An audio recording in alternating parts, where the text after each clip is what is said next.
I'm going to go over it with some Meguiars and see if that works.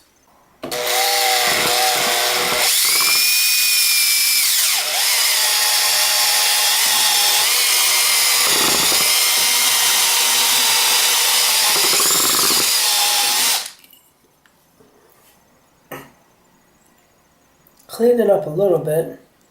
I'm going to keep doing that and see what happens. Look at what the Meguiars removed from the rusty metal. Still pretty bad, but it looks a lot better. It's shined up a lot.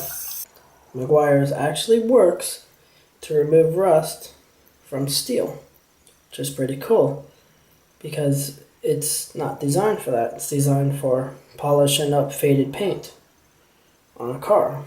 But there you go, it works for this too. Thanks for watching. Don't forget to subscribe.